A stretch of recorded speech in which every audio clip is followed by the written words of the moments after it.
Ok, est-ce que vous vous rappelez dans quelle série on est? Qui est Dieu? Ça fait plaisir, il y en a qui suivent. On va s'arrêter à qui est Dieu. Et le thème qu'on m'a demandé d'aborder moi ce soir, c'est la Trinité. Qui a déjà entendu parler de la Trinité? À main levée, ouais, la plupart. Qui a compris ce que c'est que la Trinité? Ok, donc il y a bien besoin de ce message, c'est chouette. Ok, peut-être pour commencer en introduction, la Trinité, c'est le premier mystère de la Bible. C'est un mystère.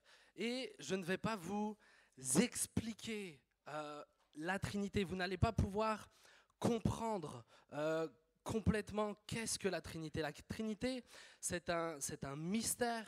C'est vraiment quelque chose de particulier. Et la Trinité, ça s'écoute avec la foi. Ok? Vous êtes avec moi? Ok, ok. La Trinité, c'est un mystère. La Trinité s'écoute avec la foi. Vous n'allez pas pouvoir, avec votre intelligence, réussir à comprendre tout ça. Pourquoi? Parce que là, ce soir, je vais vous parler concrètement de qui est Dieu. Comment, et je vais mettre des guillemets là-dessus même, mais comment est-ce qu'il fonctionne? Dieu est saint et Dieu est largement au-dessus de nous. Maintenant, ce n'est pas parce qu'on ne le comprend pas qu'on ne peut pas le croire. Est-ce qu'on est d'accord avec ça? C'est pas parce qu'on ne le comprend pas qu'on ne peut pas le croire. Je donne souvent cet exemple, mais moi, les téléphones, j'ai jamais compris comment ça fonctionne. C'est-à-dire que ma femme, elle peut être à 2000 km, je l'appelle, elle entend ma voix, je parle dans un petit truc, elle m'entend et elle reconnaît ma voix. Je m'y suis jamais trop intéressé, mais je comprends pas comment ça fonctionne. Et oui, tu peux me dire, mais c'est les ondes et tout ça, ça m'explique rien du tout. Mais ce que je sais, c'est que quand je prends mon téléphone, ma femme va m'entendre. On est OK avec ça? Je ne comprends pas comment ça marche, mais je sais que ça marche et ça s'applique. Et ça va être la même chose avec la Trinité. On va voir un petit peu ce que c'est. Je vais essayer d'être le plus clair possible. Je vais essayer de ne pas être trop long. Ce soir, j'ai 3 défis. Premier défi, c'est que du coup, c'est surtout une prédication d'enseignement. Je ne vais pas beaucoup vous exhorter à comment est-ce que vous devez vivre, qu'est-ce que vous devez faire, etc. C'est surtout de l'enseignement. Donc moi, ce que je vous demande, c'est d'écouter. Essayez d'écouter, essayez d'être attentif. Si vous pouvez prendre des notes, prenez des notes. Moi, mon but ce soir, j'ai un but. C'est de vous montrer que la Trinité, c'est ce que la Bible enseigne. Ok ? La Trinité, c'est ce que la Bible enseigne. Ce n'est pas une doctrine qu'on a sortie de nulle part, et puis on y croit tous, les 3/4 ici, vous ne savez peut-être même pas pourquoi vous croyez à ça. C'est exactement ce que la Bible enseigne. D'accord ? Et du coup, il va falloir m'écouter avec foi. La foi, ce n'est pas de comprendre, la foi, c'est de croire. Amen ? Ok, ok. Peut-être juste un verset pour souligner ça. Je rejoins le prophète Osée qui va dire « Connaissons, cherchons à connaître l'Éternel. Sa venue est aussi certaine que celle de l'aurore. Il viendra pour nous comme la pluie du printemps qui arrose la terre. Père éternel, ce soir, ce que nous désirons, c'est te connaître davantage. Père éternel, je crois que lorsqu'on te connaît davantage, notre foi grandit, nous pouvons avoir beaucoup plus d'assurance dans notre vie. Alors je prie, Saint-Esprit, s'il te plaît, touche les cœurs. Que leur esprit soit attentif, que leur cœur, Seigneur Dieu, soit là avec foi. Père éternel, je suis pleinement incapable de parler de la Trinité sans toi. Alors je prie vraiment que tu remplisses ma bouche et que vraiment tu répandes une grâce particulière ce soir, Seigneur Dieu, pour que nos cœurs aient l'assurance que tu es bien ce Dieu trinitaire. Au nom de Jésus, Amen. Amen. Peut-être pour commencer doucement, on va y aller déjà en douceur, je veux un petit peu d'histoire. On ne va pas aller directement dans la Bible. Le mot Trinité, déjà, n'est pas dans la Bible. Ok ? Qui peut me donner une définition rapide de Trinité ? C'est quoi la Trinité ? Vas-y, bien fort. L'unité parmi 3 personnes, ok ? Quelqu'un, t'as dit quoi ? Non. Oh, pitié, déjà on me donne ces exemples. Ah oui, j'avais dit que j'avais 3 défis, j'en ai donné qu'un. Premier défi, j'avais dit l'enseignement. Deuxième défi, c'est qu'il n'y a pas d'images, de bonnes images pour définir la Trinité. Là, il y a quelqu'un qui m'a dit, si, c'est l'œuf, la coquille, le blanc, le jaune. Dieu n'est pas un œuf, s'il te plaît. Amen. Dieu n'est pas un œuf, et un œuf ne peut pas expliquer qui est Dieu. Ça peut donner une idée, mais ça peut aussi conduire à des mauvais raisonnements. C'est pour ça que ce soir, je ne vous donnerai pas d'image en plus. Donc ça, c'est une autre petite difficulté. Il n'y aura pas d'image. Troisième difficulté, mais celle-là, je l'ai bien dit, c'est qu'elle est pleinement incompréhensible pour l'homme. il nous a donné une définition. Est-ce que quelqu'un voulait rajouter quelque chose sur ce qu'est la Trinité? De ce qu'il a dit. Lui, il a dit l'unité entre 3 personnes. Quelqu'un voulait rajouter ou c'était bon? Sinon, je continue. Ok. Non plus. Non plus. Ok. Donc en fait, il faut se dire que le mot Trinité exprime une foi. Nous croyons que Dieu, qu'il n'y a qu'un seul Dieu, mais que ce Dieu est 3. Ok, je vous ai déjà perdu. C'est normal. Mais ça, c'était quelque chose qui n'était pas clairement défini au début. Donc, au fur et à mesure que les siècles ont passé, il n'a pas fallu longtemps, 100 ans, 200 ans, il y a eu différentes doctrines qui ont commencé à émerger. Il y a une doctrine qui disait que le Père était Dieu, que le Fils était Dieu, que le Saint-Esprit était Dieu, mais de manière totalement distincte. Donc, ces personnes-là étaient trithéistes, vous n'avez pas besoin de retenir ça, mais ils croyaient en 3 dieux. Ok ? Ceux qui croyaient ça, ceux qui pensaient que le Père, le Fils, le Saint-Esprit sont Dieu, mais de manière pleinement séparée, croient en plusieurs dieux. Et on va voir après que c'est faux, c'est pleinement faux. Il y a une autre doctrine qui a émergé, c'est que Dieu, le Père, est Dieu, qu'il a créé Jésus-Christ, et qu'ensemble, ils ont créé le Saint-Esprit. Le problème de cette doctrine-là, c'est qu'elle mettait Jésus à un rang inférieur à Dieu le Père. Il était moins que Dieu finalement. Il y a eu un moment où il aurait été créé, donc il n'était pas éternel. Et pareil pour le Saint-Esprit. Le Saint-Esprit était inférieur à Christ, Christ inférieur au Père. Et là encore, on va le voir ensemble, c'était une erreur. Et autre chose que peut-être vous imaginez un petit peu la Trinité comme ça, c'est que Dieu avait 3 facettes. Un seul Dieu, mais 3 facettes. Ou bien, on l'expliquait comme ça, on parlait un petit peu du théâtre à cette époque, comme si Dieu mettait un masque. Selon la circonstance, il allait mettre le masque du Père, ou alors il allait mettre le masque du Fils, ou alors il allait mettre le masque du Saint-Esprit. Là de nouveau, c'est pas ça que Dieu fait. On va le voir ensemble. Mais du coup, avec ces différentes doctrines qui étaient erronées, il a fallu mettre quelque chose en place. Il a fallu définir un mot pour établir une doctrine qui serait bibliquement correcte. Vous êtes avec moi? Donc le mot Trinité est apparu. Alors rapidement, je vous ai dit un petit peu d'histoire, ça c'est pas très important, mais le premier qui a mis le mot Trinité, c'était Tertullien de Carthage, 2e, 3e siècle, et il a fallu du temps avant que cette doctrine elle soit pleinement acceptée par l'Église. Il y a eu le concile de Nicée, ça vous parle? Ça normalement ça devrait vous parler. Concile de Nicée? Ok.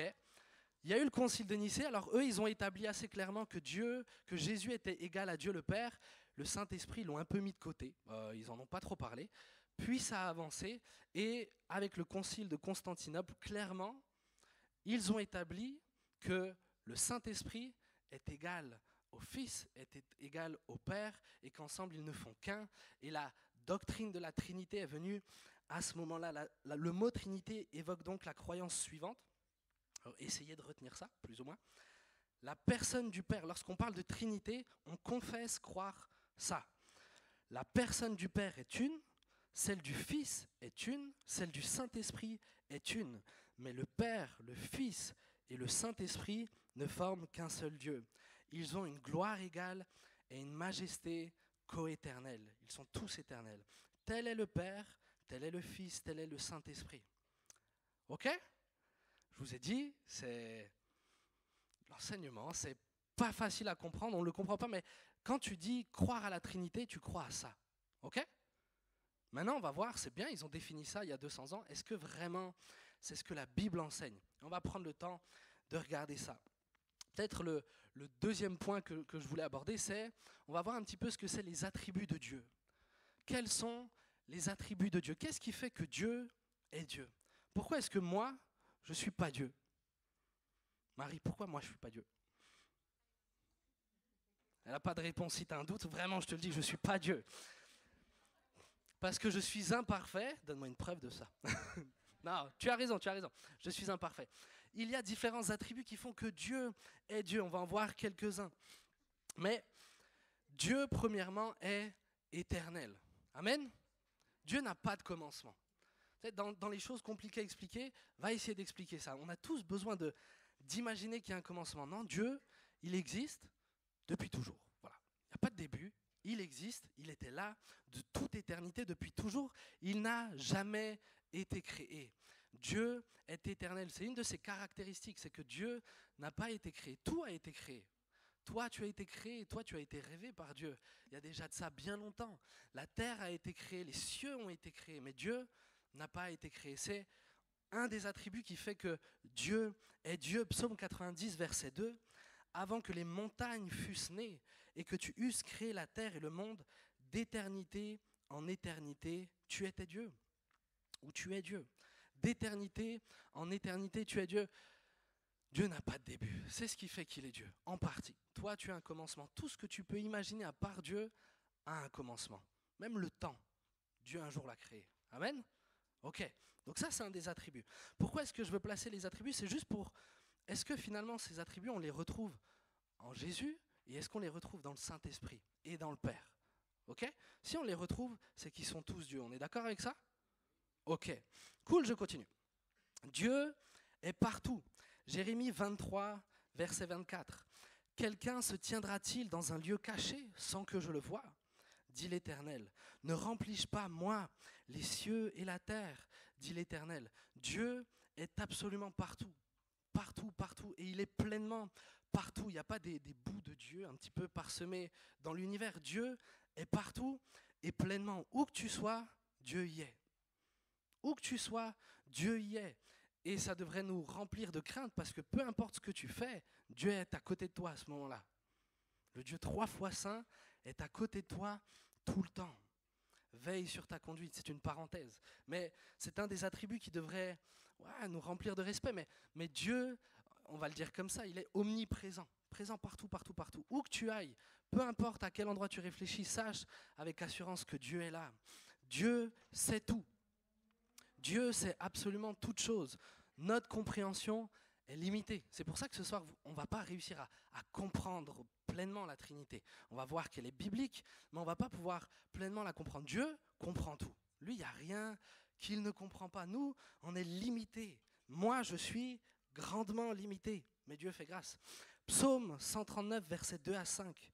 « Tu sais quand je m'assieds et quand je me lève. Tu discernes de loin ma pensée. Tu sais quand je marche, quand je me couche, et toutes mes voies te sont familières. La parole n'est pas encore sur ma langue, que déjà, Éternel, tu la connais entièrement. Tu m'entoures par derrière et par devant, et tu mets ta main sur moi. Il n'y a rien que Dieu ne sache pas de toi. Ouvre-toi à Dieu, tu peux lui faire confiance, tu peux tout lui dire. De toute façon, il le sait. Vide ton cœur sur Dieu, parle-lui de tes galères. Dieu le sait, mais c'est une des choses qui fait que Dieu est Dieu. Amen. Il n'y a rien, il n'y a personne d'autre qui connaît toutes choses comme Dieu. On est d'accord avec ça ?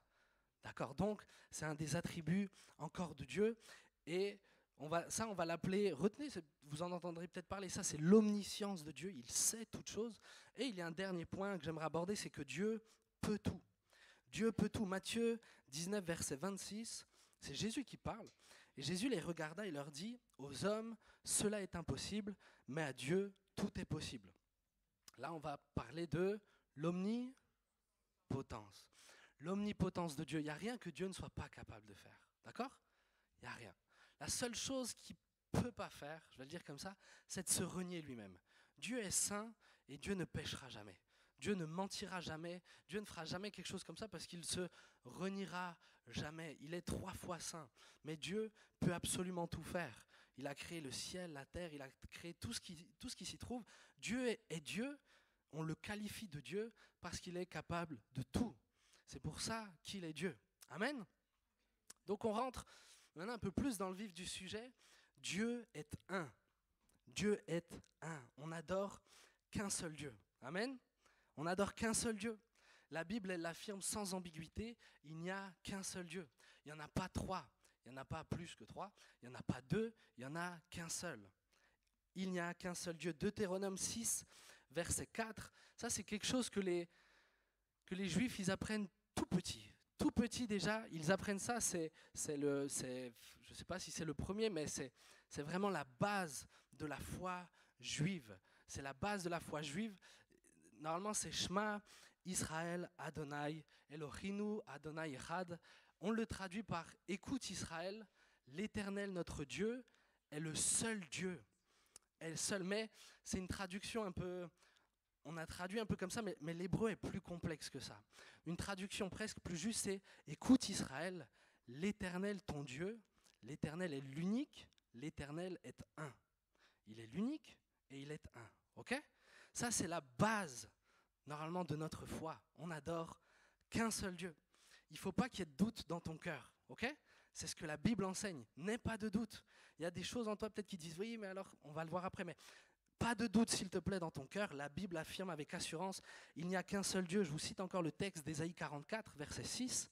Voici ce que dit l'Éternel, le roi d'Israël et celui qui le rachète, l'Éternel, le maître Dieu de l'univers. Je suis le premier et le dernier. En dehors de moi, il n'y a pas de Dieu. En dehors de moi, il n'y a pas de Dieu. Il n'est pas en train de dire en dehors de nous. Il dit en dehors de moi. Ok ? En dehors de moi, il n'y a pas de Dieu. Donc sache maintenant, si tu avais des doutes, avec assurance, que notre foi, celle qu'on professe ici, celle que je crois, mon Dieu, il n'y en a qu'un. Amen ? On est OK encore avec ça ? Vous êtes encore avec moi ? Top. Merci. Merci Ben. OK. Il n'y en a qu'un. Et peut-être juste pour préciser pourquoi c'est quand même important, cette doctrine-là, si tu ne crois pas à ça, si tu ne crois pas que Dieu est un, si tu crois en plusieurs dieux, alors on ne croit pas au même Dieu que moi. Et soit toi, soit moi, on adore alors une idole. Ok ? Cette doctrine, c'est pas juste pour le plaisir d'enseigner que je prends ce moment. C'est parce qu'il faut qu'on connaisse notre Dieu. On doit savoir en qui nous croyons. Et mon Dieu est un. Si tu crois en plusieurs dieux, alors tu crois dans une idole. En tout cas, c'est ce que la Bible dira. Tu ne crois pas dans le vrai Dieu. Mon Dieu est un. Et c'est maintenant qu'on rentre dans le plus complexe. C'est qu'il y en a plus d'un qui soit Dieu. Ok ? Il y en a plus d'un qui est Dieu. Et c'est là, normalement, que notre esprit y suit plus trop. Normalement, si vous êtes comme moi, c'est là qu'on ne comprend plus, à ce moment-là. Ok. Je répète, il n'y a qu'un seul Dieu, mais il y en a plus d'un qui est Dieu. On va aller ensemble. On va aller ensemble. Je vois Thérèse me regarder. Ok. Peut-être voir un petit peu ce que la Bible enseigne sur le fait qu'il n'y a qu'un seul Dieu, mais il y en a plusieurs. Il y a une chose qui vient souvent dans la parole de Dieu et qui peut être un petit peu bizarre, ou en tout cas, c'est pas grammaticalement juste, c'est qu'il y a vraiment un mélange du singulier et du pluriel. Quand on parle de Dieu dans la Bible, il y a un mélange du singulier et du pluriel. On peut aller dans Genèse 1, versets 26-27. Puis Dieu dit, faisons l'homme à notre image, à notre ressemblance, qu'il domine sur les poissons de la mer, sur les oiseaux du ciel, sur le bétail, sur toute la terre et tous les reptiles qui rampent sur la terre. Dieu créa l'homme à son image. Il le créa à l'image de Dieu, il créa l'homme et la femme. Au début, Dieu va dire, c'est ce qu'on voit au début, Dieu dit, faisons l'homme à notre image. Il parle de lui au pluriel, et à la fin, il va simplement dire que Dieu créa l'homme à son image. Il y a un mélange, il y a une pluralité dans la personne de Dieu. Il y a un mélange dans le fait de parler de Dieu au pluriel et au singulier. Et à l'époque, ils ne comprenaient pas trop. Et puis nous, on a la grâce d'être un peu plus loin qu'eux, alors pas plus loin intellectuellement, c'est juste que la Bible révèle Dieu de plus en plus. D'accord ? Quand tu arrives à la fin de la Bible, tu en connais normalement plus sur Dieu qu'au tout début de la Bible. Ok ? C'est pour ça que je vous encourage, parce que là, j'ai souvent des entretiens avec vous, et il y en a beaucoup. Vous me dites que vous lisez la Bible, vous l'ouvrez au pif, vous lisez ce que Dieu vous inspire dans cette page-là, et puis vous refermez la parole. Vous n'allez jamais lire toute la parole comme ça. Et c'est dommage, parce que Dieu se révèle de plus en plus au fur et à mesure des pages de la Bible. Donc je t'encourage, mon ami, aie une lecture suivie. Lis pas juste en ouvrant au pif. C'était encore une petite parenthèse, mais à l'époque, les Juifs, du coup, avec ces textes-là, ces textes de Genèse, il y a d'autres textes qui parlent de ça. Est-ce que vous avez déjà entendu parler de l'ange de l'Éternel dans l'Ancien Testament ? L'ange de l'Éternel, on parle de l'ange de l'Éternel, on ne sait jamais trop qui il est, cet ange.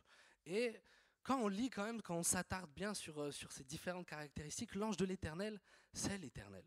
C'est l'Éternel lui-même. Ce n'est pas un ange comme Michael ou Gabriel, c'est réellement Dieu. Et il y a une scène, alors on ne va pas lire tout le truc, ça fait combien de temps purée, si j'en parle quand même vite fait. Il y a une scène où il y a Abraham qui est posé tranquillement parmi les chênes de Mamré, et puis il y a marqué que l'ange de l'Éternel vient le visiter. il y a marqué l'ange de l'Éternel vient le visiter, 3 hommes viennent à lui. Donc déjà là, on se pose la question, ok, il y a l'ange de l'Éternel, mais il y a 3 hommes qui viennent à lui. Et tout ce chapitre-là, vous pourrez le lire dans Genèse 18, tout ce chapitre-là, on ne sait jamais trop exactement qui parle, mais parce qu'il y a d'un côté ces 3 personnes, d'un côté il y a l'ange de l'Éternel, et il y a marqué l'ange de l'Éternel lui dit, et l'homme par là, un des hommes par là, et en fait on voit qu'il y a ce mélange de l'ange de l'Éternel, qui est Dieu, et comme plusieurs personnes. À l'époque, ils ne savaient pas qui c'était, ils savaient qu'il y avait cette notion de pluralité en Dieu. Nous maintenant on sait beaucoup plus là-dessus. La Bible, c'est ce que j'ai dit, la Bible évolue, c'est une révélation qui progresse. Cette pluralité de Dieu, on va d'abord le voir, c'est premièrement la première personne de Dieu, celui dont on parle généralement le plus, c'est qui? J'en ai entendu un l'affirmer, c'est bien le Père, celui duquel globalement personne n'a trop de doute qu'il est Dieu, c'est Dieu le Père. Celui-là, je ne vais pas trop m'étendre sur cette partie de Dieu, je vais simplement citer ce texte normalement que vous connaissez bien, c'est Jésus qui enseigne à prier, et il enseigne à prier quoi? Notre Père qui es aux cieux. Donc Jésus lui-même va dire quand tu pries, prie notre Père. On n'a pas de mal à comprendre que Dieu le Père est Dieu. Si on le prie, c'est que c'est lui qui donne, c'est que c'est lui qui est au ciel, c'est que c'est lui qui est éternel. Ça, on n'a pas trop de mal à comprendre. Donc je ne vais pas trop m'étendre là-dessus, le temps avance, mais j'aimerais qu'on voit ensemble que oui, le Père est pleinement Dieu, mais le Fils est pleinement Dieu. La Bible déclare sans ambiguïté de la même manière, Jésus est Dieu. Jésus est Dieu. Jean 8, verset 58. Jésus leur dit, il parle aux Juifs, il dira, mais en vérité, je vous le dis, avant qu'Abraham soit né, je suis. Avant qu'Abraham soit né, je suis. Et à ce moment-là, les Juifs, les pharisiens, ils font quoi? Ils prennent des pierres et ils cherchent à caillasser Jésus. Et pas juste à le caillasser. Ils cherchent à le lapider. Quand Jésus va dire « je suis », ils veulent le tuer. Est-ce que vous savez pourquoi?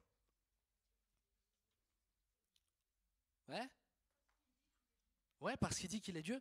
« Je suis », c'est le nom que Dieu s'est donné lorsqu'il s'est révélé à qui? À Moïse. Lorsque Dieu va se révéler à Moïse, il va lui dire « mais quand tu iras voir le peuple, tu leur diras que c'est « je suis » qui t'a envoyé. » Donc quand Jésus proclame « je suis », il est en train de dire « mais je suis Dieu. Avant qu'Abraham existe, j'existais. Pourquoi? Parce que je suis éternel, je suis Dieu. » Jésus l'affirme et on le voit dans Jean 8, 58. Et c'est pour ça qu'on croit de tout notre cœur que Jésus est pleinement Dieu. Jean chapitre 1, vous connaissez peut-être, au commencement était la parole était avec Dieu et la parole était Dieu. Je saute quelques passages et on va dire que la parole s'est faite homme et qu'elle a habité parmi nous. Et nous avons contemplé sa gloire, une gloire comme celle du Fils unique. On parle de Jésus là. Amen. On parle de Jésus. Quand il y a marqué que la parole était avec Dieu et que la parole était Dieu, c'est Jésus qui est la parole. Ok? Ok. Vous êtes encore avec moi? Il y a combien de dieux en tout? Vous êtes sûr? Ah, il y en a qui disent 3. Oh Seigneur.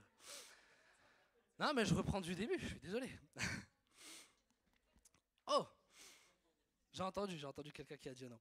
Non, Dieu est un. Je vais vous reposer la question, je crois, au fil du temps. Dieu est un. Purée, les amis. Dieu est un. Mais Jésus est pleinement Dieu.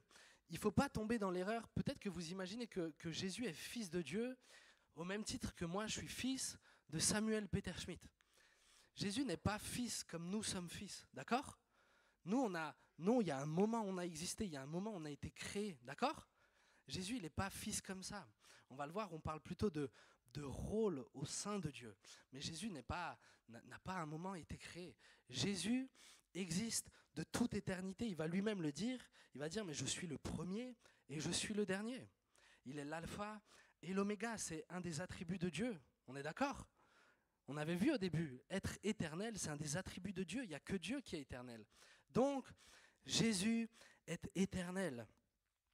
Maintenant, c'est le plus controversé de la Bible. Tout le monde, ici on est normalement globalement d'accord, mais le Saint-Esprit est Dieu également. Amen. Le Saint-Esprit est Dieu. Dieu le Père est Dieu, Dieu le Fils est Dieu, et le Saint-Esprit est Dieu également. Premièrement, peut-être quand même préciser ça, le Saint-Esprit, ce n'est pas une force. Il y en a qui le perçoivent comme ça. Il y en a qui imaginent que le Saint-Esprit, c'est... Parce qu'on le décrit des fois comme un souffle, on le décrit comme la puissance de Dieu, mais ce n'est pas juste une force. Une force, par principe, une force est neutre. Une force n'a pas de volonté. Il y a la force d'attraction, d'attractivité, enfin, bref. Si je lâche quelque chose, ça tombe, mais ça n'a pas de sentiment, c'est juste neutre. Alors qu'il y a beaucoup de passages qui vont dire dans la Bible que tu peux attrister le Saint-Esprit. Ok ? On n'attriste pas une force. Il y a marqué que le Saint-Esprit, c'est le consolateur. Donc le Saint-Esprit, il peut venir te consoler. Le Saint-Esprit nous enseigne qui est Christ. On n'est pas enseigné par du vent. On est enseigné par quelqu'un. Donc peut-être une chose importante, c'est ne considère pas l'Esprit de Dieu juste comme une puissance qui est là à ta disposition pour que tu fasses des miracles et des choses comme ça. Le Saint-Esprit, c'est quelqu'un. Amen. Le Saint-Esprit, c'est une personne à qui tu peux parler, que tu peux attrister, mais c'est une personne. Il est appelé Dieu. Alors ça, je vais sauter. Je vais sauter ça. On va voir qu'il a les attributs de Dieu. L'Esprit de Dieu est partout. Psaume 139, versets 7 à 10. Où pourrais-je aller loin de ton esprit ? Où pourrais-je fuir loin de ta présence ? Si je monte au ciel, tu es là. Si je me couche au séjour des morts, te voilà. Si je prends les ailes de l'aurore pour habiter à l'extrémité de la mer, là aussi ta main me conduira. Ta main droite m'empoignera. Au début, il parlait loin de ton esprit. Vous avez peut-être l'impression que je suis, je ne sais pas, redondant, parce que je parle toujours des mêmes attributs. Comme dit, mon but ce soir, c'est vous expliquer que la Bible enseigne la Trinité. D'accord ? Donc, voilà. C'est ça les enseignements. Des fois, on doit reprendre un peu comme les mêmes textes, mais mon but, c'est que votre foi ne soit pas basée sur ce que tes parents ont dit. Oui, Dieu, il est 3, il est 1, c'est comme ça, t'as qu'à l'accepter. Mon but, c'est que tu comprennes que c'est ce que la Bible enseigne. D'accord ? Il sait tout. Le Saint-Esprit sait toutes choses. Ésaïe 40, versets 13 à 14. Qui a compris l'Esprit de l'Éternel ? Et quel homme a été son conseiller pour l'instruire ? Avec qui a-t-il délibéré pour se laisser éclairer par lui ? Qui lui a appris le sentier du droit, lui a enseigné son savoir-faire et lui a fait connaître le chemin de l'intelligence ? Le Saint-Esprit sait toutes choses, au même titre que Dieu, le Père. Le Saint-Esprit connaît tout. Lorsque tu penses au Saint-Esprit, ne le mets pas dans une case à part de Dieu. Il est Dieu, pleinement. Amen. Il est pleinement Dieu. Il sait tout, mais il est aussi tout puissant. Luc 1, 35, l'ange lui répondit, le Saint-Esprit viendra sur toi et la puissance du Très-Haut te couvrira de son ombre. C'est pourquoi le saint enfant qui naîtra de toi sera appelé fils de Dieu. Le Saint-Esprit viendra sur toi et la puissance du Très-Haut te couvrira de son ombre. Toute la puissance de Dieu est dans le Saint-Esprit. Ok ? Le Saint-Esprit est tout puissant. C'est important que vous le compreniez, que vous le croyez.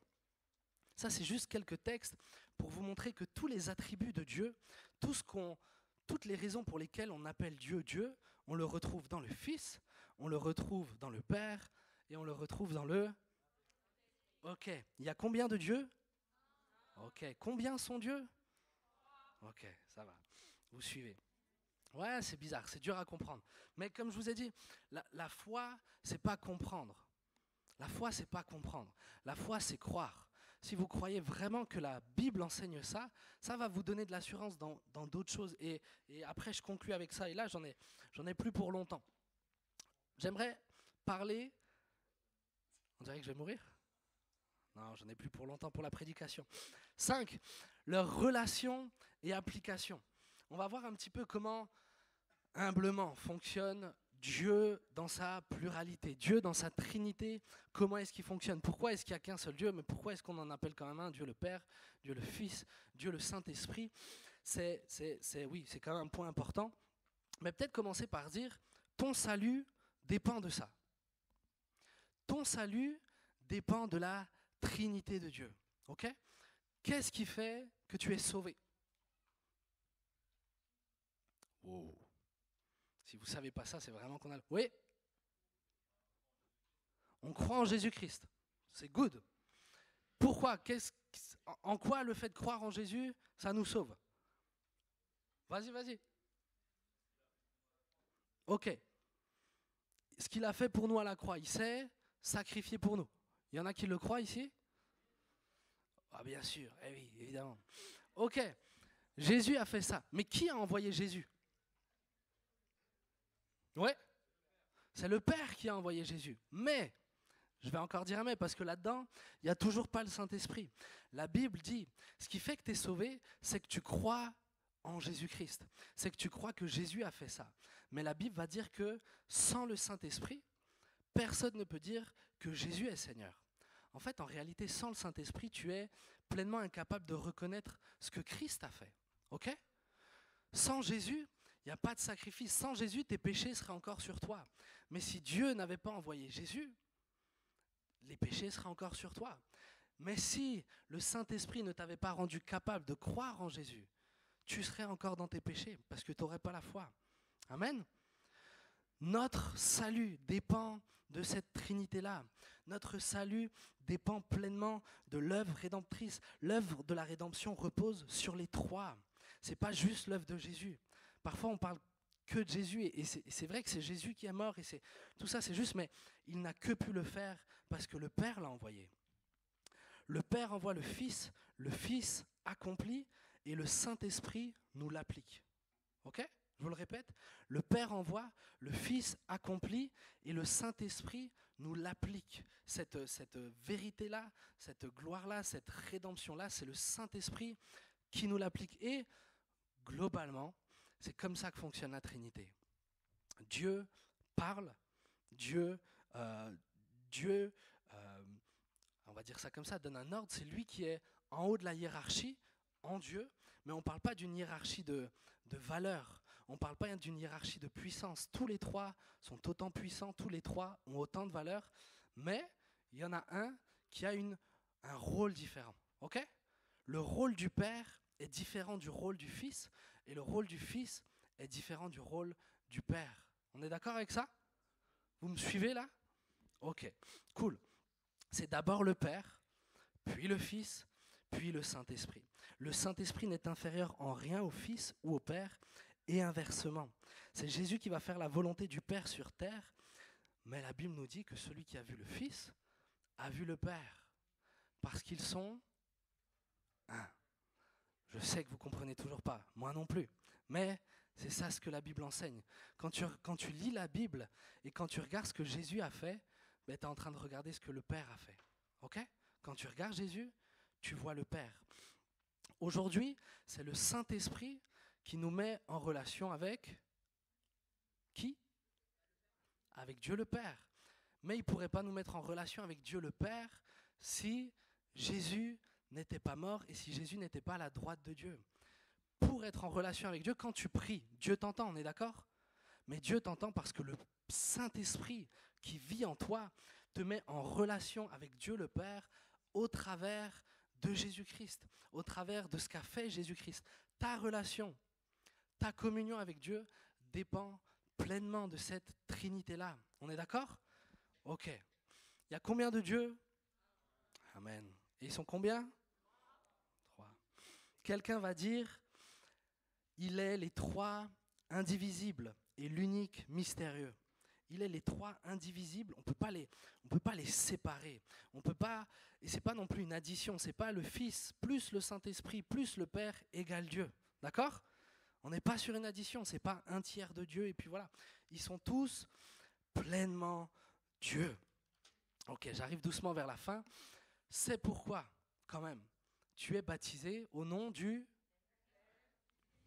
et du Saint-Esprit. Amen. Ah, il y en a qui se remémorent le baptême.